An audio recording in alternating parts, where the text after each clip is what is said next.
GN story देखने वाले तमाम दोस्तों को अस्सलाम वालेकुम। एक राजा था और एक थी उसकी रानी। उनके पास बेशुमार दौलत थी। इनका मुल्क दौलत से माला माल और खुशहाल था। उनके आलीशान महल में दुनिया की तमाम नेमतें मौजूद थीं। बस सिर्फ एक ही चीज़ की कमी थी और वो थी औलाद की कमी।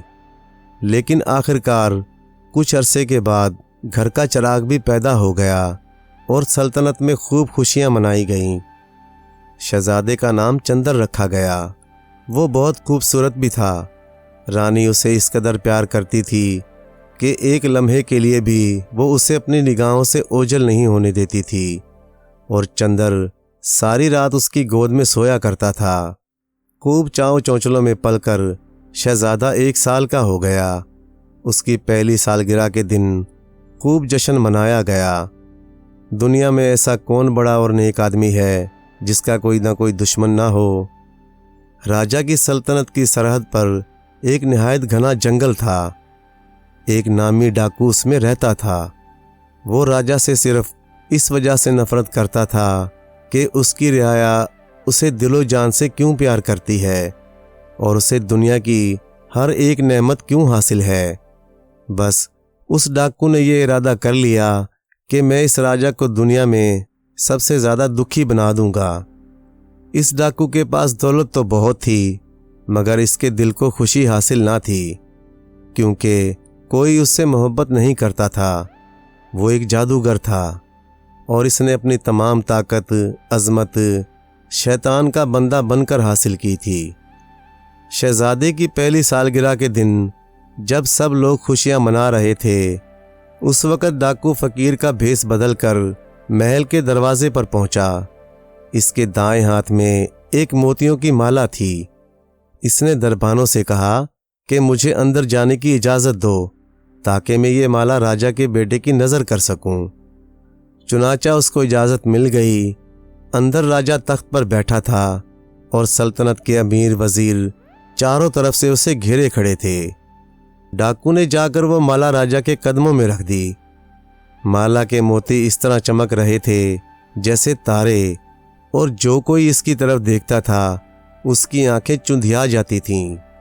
जब डाकू ने ज़मीन को चूमा तो राजा ने पूछा, तुम कहाँ से आए हो?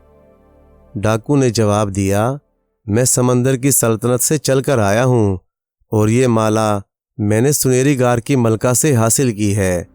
इसमें एक ख़ास खूबी ये है कि जो बच्चा इसे पहनेगा वो दुनिया का सबसे ज़्यादा अक्लमंद और सबसे ताकतवर जंगजू बन जाएगा।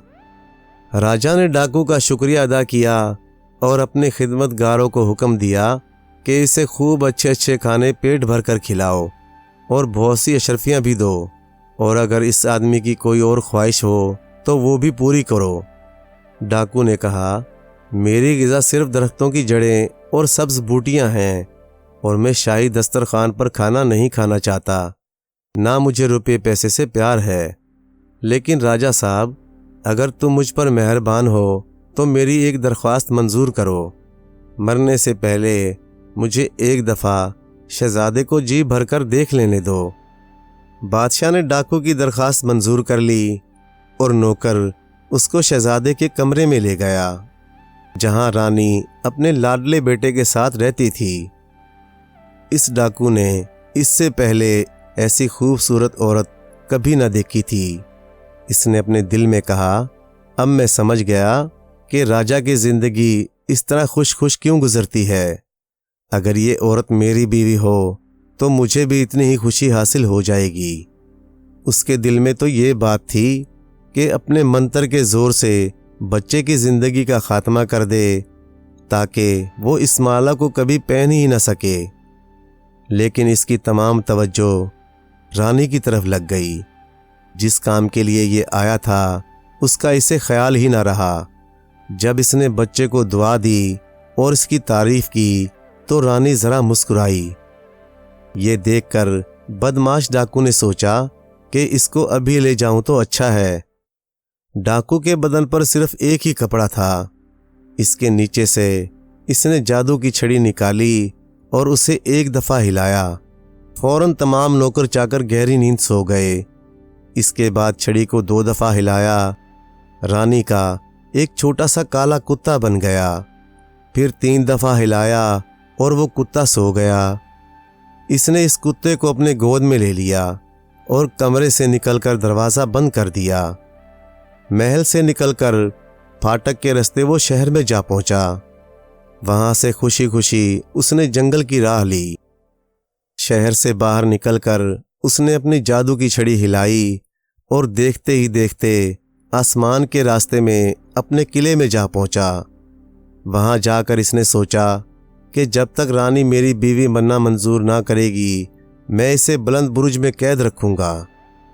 डाकू के महल से चले आने के बाद थोड़ी ही देर बाद राजा रानी के कमरे में पहुंचा कि वो खूबसूरत मोतियों की माला रानी को दिखाए, मगर वहां जाकर देखा कि सब लोंडियां और बांदियां फर्श पर गहरी नींद सो रही हैं।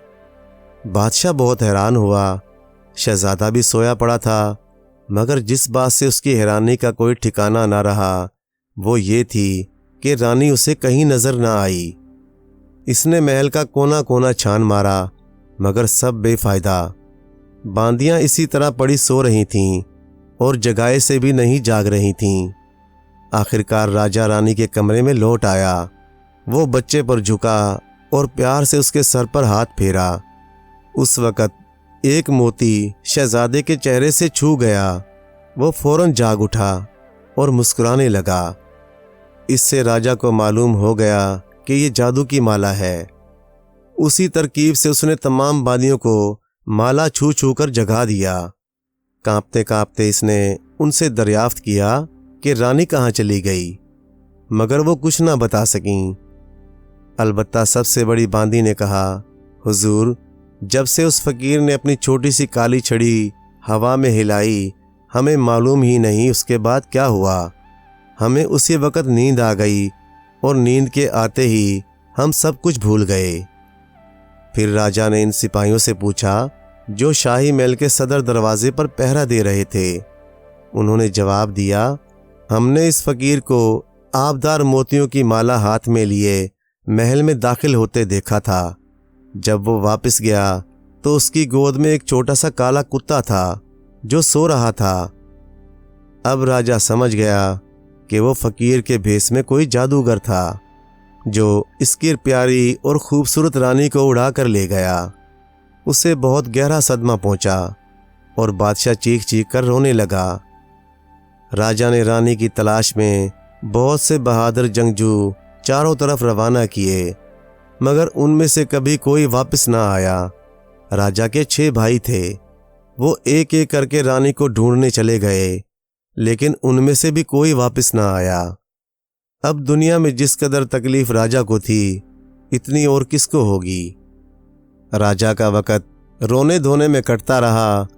हर रोज़ बहादुर सिपाही रानी की तलाश में जाते, मगर बेसूद। आखिर जब 14 साल का अरसा गुजर गया तो राजा ने कहा, अब रानी कभी वापस नहीं आएगी और अब मैं भी जिंदा रहना नहीं चाहता। शहजादा चंदर अब तक एक बहादुर नौजवान बन गया था। एक रोज़ उसकी दादी ने उसे जादूगर के महल में आने, इसके लिए मोतियों की माला का तोहफा लाने और इसकी माँ को उड़ा ले जाने का सारा किस्सा सुना दिया। बस फिर क्या था, चंदर अपने बाप की खिदमत में हाजिर हुआ और बोला, अगर आप वो माला मुझे पहनने को दे दें जो जादूगर ने आपकी खिदमत में नज़र की थी, तो मैं जाकर कहीं अपनी माँ को तलाश करूं। राजा ने वो मोतियों की माला एक जगह छुपा रखी थी। पहले इसका दिल माला देने को ना चाहा, क्योंकि वो डरता था कि कहीं वो माला इसके बेटे को नुकसान ना पहुंचाए। शहजादे चंदर के बेहद इसरार पर आखिरकार माला देनी ही पड़ी। चंदर ने माला गले में पहन ली। बस माला पहनने की देर थी, उसकी शक्लो सूरत बिल्कुल तब्दील हो गई। अब वो ना लड़का रहा, बल्कि एक ताकतवर जवान हो गया। चेहरे से बहादुरी और दानाई टपकने लगी। आवाज़ में ऐसा असर आ गया कि जो सुनता उसके हुक्म की तामील करनी पड़ती। वो बोला, अब मैं अकेला ही जाऊंगा और जब तक अपनी माँ को साथ ना ला सकूंगा हरगिज वापस नहीं आऊंगा। राजा ने उसको दुआ देकर जाने की इजाज़त दी। चंदर को अगरचा कामयाबी का पूरा पूरा भरोसा था, मगर इसने कोई ऐसी बात ना कही जिससे ये जाहिर होता कि उसे कामयाबी की उम्मीद है। चंदर चलता चलता पाया तख्त पीछे छोड़ गया और एक जंगल में जा पहुंचा। बाज लोग उससे कुछ फासले पर पीछे पीछे चले आ रहे थे। अचानक एक बड़ा भारी शेर शहजादे के सामने आ गया, लेकिन शहजादा बेखटक इसकी तरफ बढ़ता गया। चौपाए को अपना रास्ता छोड़कर दुम दबाकर भाग जाना पड़ा। जब ये खबर गमज़दा राजा के कानों में पहुंची तो खुश होकर बोला, शगुन तो अच्छा है, मगर अभी बहुत बड़े बड़े खतरों का सामना करना होगा। शहजादा आगे ही आगे बढ़ता रहा, मगर लोग अब इसके पीछे पीछे जाते घबराते थे।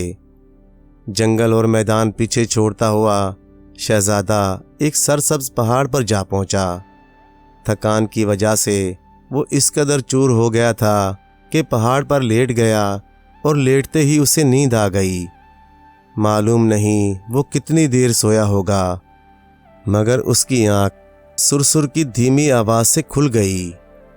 राजा ने देखा कि सामने एक दरख्त पर एक अकाब का घोंसला है और एक बड़ा सा काला सांप इस दरख्त के तने पर चढ़ रहा है।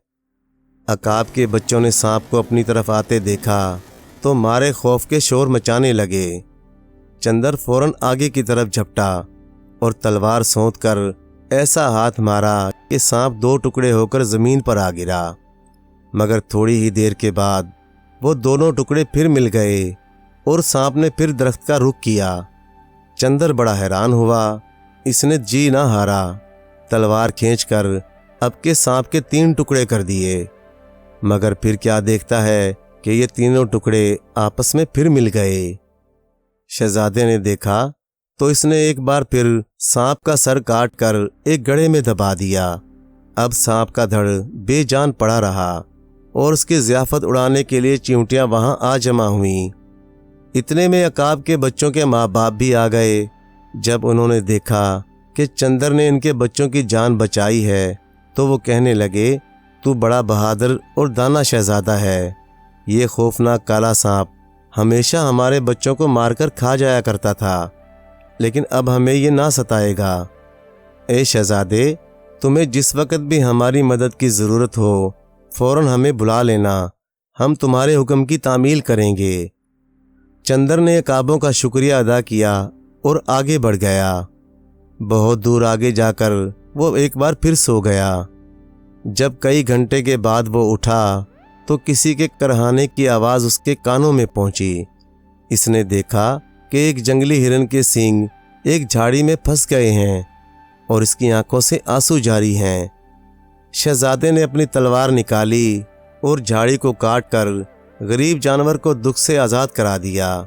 तब हिरन ने इससे कहा, तुमने मुझे मौत के मुंह से निकाला है, क्योंकि अगर तुम मुझे ना बचाते तो जल्द ही कोई शेर इधर आ निकलता और मुझे चीर फाड़ कर खा जाता। अगर तुम्हें कभी मेरी मदद की ज़रूरत हो तो मुझे बुला लेना, मैं फ़ौरन पहुंच जाऊंगी। चंदर हिरन का शुक्रिया बजा लाया और अपनी राह ली। शाम होने वाली थी कि उसे एक मकान नज़र आया। शहजादा मकान के अंदर चला गया। वहाँ देखा कि एक कमरे में एक बुढ़िया अकेली बैठी है। जब वो इसके करीब पहुँचा तो इसने अपनी निगाहें ऊपर उठाईं और बोली, खूबसूरत नौजवान, क्या तुझे यहाँ आते हुए डर नहीं लगा? ये मेरे बेटे का मकान है जो डाकुओं के सरदार का माली है। वो डाकुओं का सरदार एक बड़ा जादूगर है।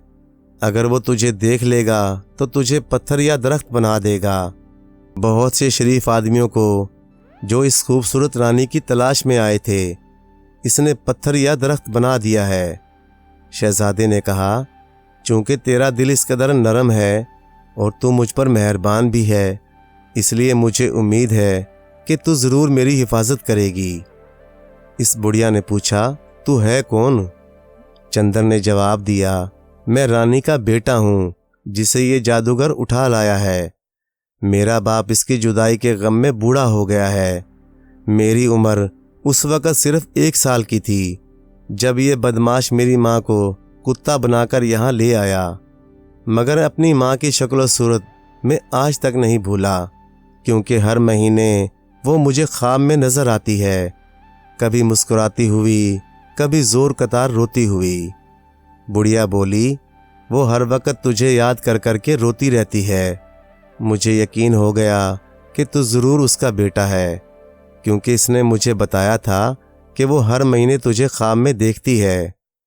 बुढ़िया ने शहजादे को खाना खिलाया और इसके बाद उसे एक लड़की की पोशाक पहना दी और शहजादा एक खूबसूरत लड़की बन गई। जब बुढ़िया का बेटा घर आया तो इसने पूछा, ये नौजवान औरत कौन है?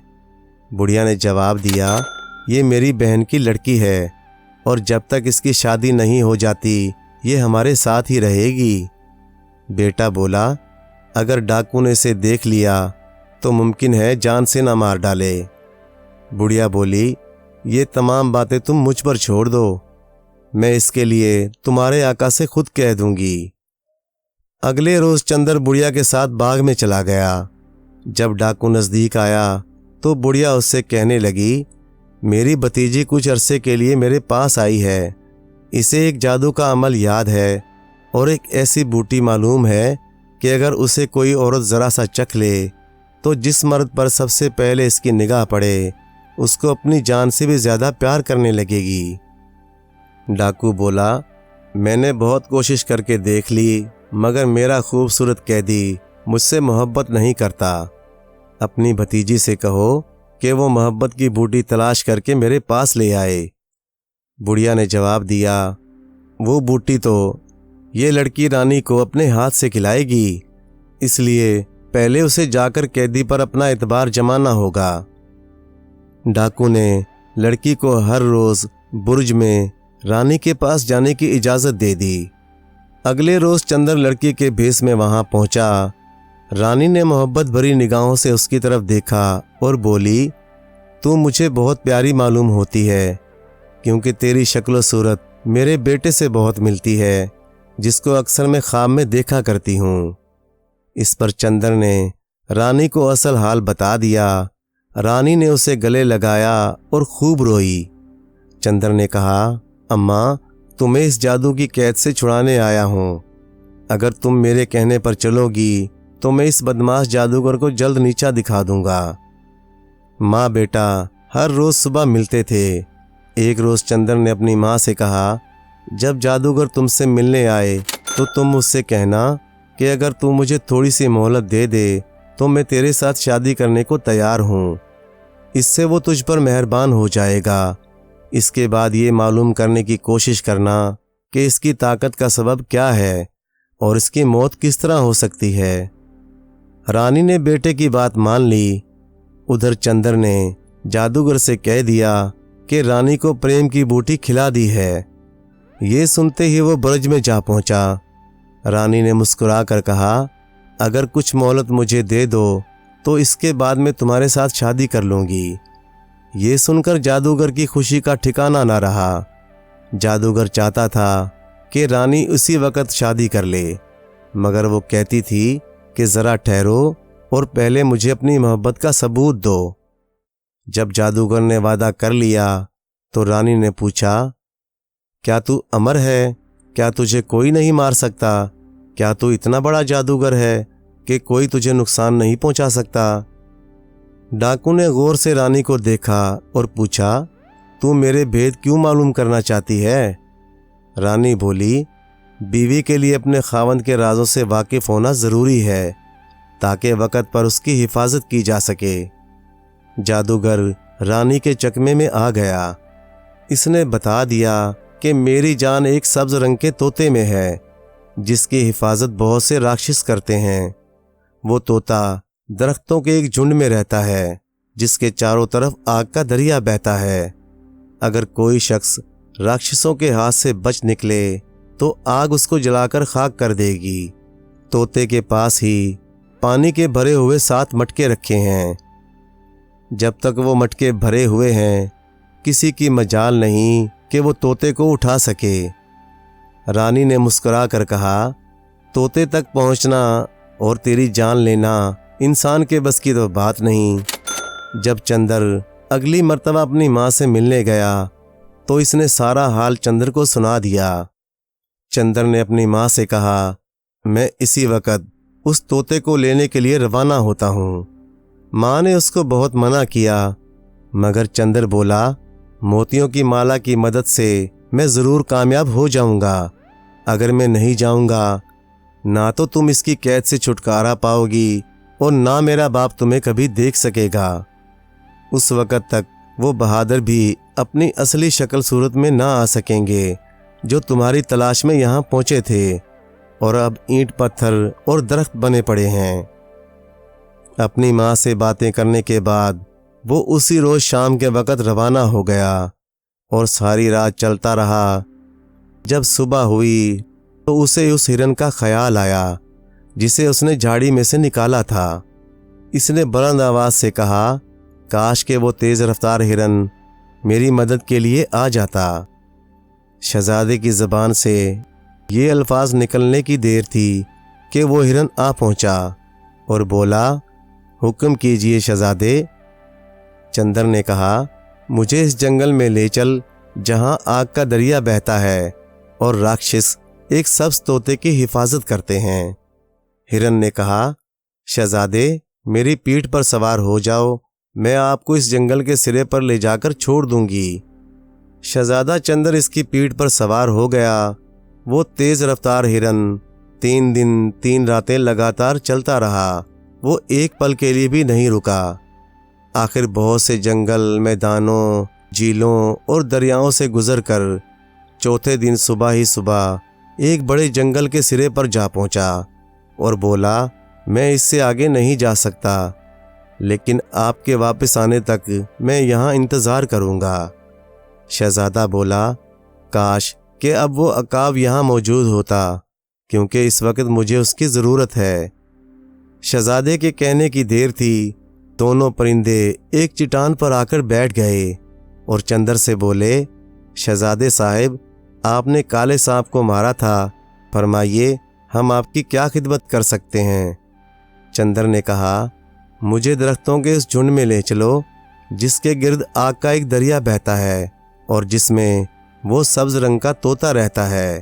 अकाब बोले, अपनी पेटी के साथ एक रस्सी बांध लीजिए, इसके दोनों सिरे हम अपनी चोंचों में ले लेंगे और आपको झुंड में पहुंचा देंगे। परिंदों ने चंदर को उसी झुंड में पहुंचा दिया। वहां पहुंचकर पहले तो चंदर ने 7 मटके पानी के उलट दिए। इसके बाद तोते को उठा लिया। राक्षस चीखें मारने और शोर मचाने लगे, मगर जब तक वो आग में से निकलकर वहां पहुंचे, अकाब शहजादे को ले उड़े और राक्षसों ने उसका पीछा किया, मगर अकाबों ने शहजादे को लाकर हिरन की पीठ पर बिठा दिया। हिरन उसे लेकर इतनी तेजी से भागा कि राक्षस उसकी धूल को भी ना पकड़ सके और हिरन ने शहजादे को ले जाकर जादूगर के महल में पहुंचा दिया। उधर जादूगर को मालूम हो गया था कि मेरी जान खतरे में है। उस वक़्त वो उस बुर्ज के पास खड़ा था जिसमें रानी कैद थी। तोते को हाथ में पकड़कर शहजादे ने उससे कहा, अब तो जो मैं कुछ कहूँगा तुझे वही करना पड़ेगा। जादूगर बोला, ए अक्लमंद नौजवान, ये तोता मुझे दे दे, तू जो कुछ मांगेगा मैं तुझे सब कुछ दे दूंगा। जादूगर ये कहकर शहजादे की तरफ कदम बढ़ाने लगा। चंदर ने हुक्म दिया, पीछे ही खड़े हो जाओ। फिर तोते की दुम में से एक पर निकालकर जमीन पर फेंक दिया। जादूगर कांप उठा मगर खड़ा रहा। चंदर फिर बोला, अच्छा तो पहले इन बहादुरों को आज़ाद कर दे जिनको तूने पत्थर और दरख्त बना रखा है। जादूगर ने अपनी जादुई छड़ी हिलाई और उसी वक़्त हर तरफ से वो बहादुर उठ खड़े हुए। जादूगर ने कहा, अब तो मुझे तोता दे दो। चंदर हंसा। जादूगर ने फिर जादू की छड़ी उठाई, मगर शहजादे ने तोते का दायां पर निकाल दिया। उसी वक़्त जादूगर का दाहिना बाजू टूटकर ज़मीन पर आ पड़ा। अब इस बदमाश आदमी ने अपनी जादू की छड़ी अपने बाएं हाथ में ले ली, मगर चंदर ने तोते का बायां पर भी उखाड़ दिया। और उसी वक़्त जादूगर का बायां बाजू भी ज़मीन पर आ गिरा। अब जादूगर क्या कर सकता था? इसने रो रो कर कहा, मेरा तोता मुझे दे दो। चंदर बोला, पहले ये कहो कि तुम्हारी तमाम दौलत का मालिक मैं हूँ। जादूगर बोला, अच्छा, जो कुछ मेरे पास है वो सब तेरा है, अब तोता मुझे दे दो। हाँ हाँ ज़रूर दे दूंगा, ये कहा और चंदर ने तोते की गर्दन मरोड़ दी। उसी वक़्त जादूगर ज़मीन पर बेजान होकर गिर पड़ा।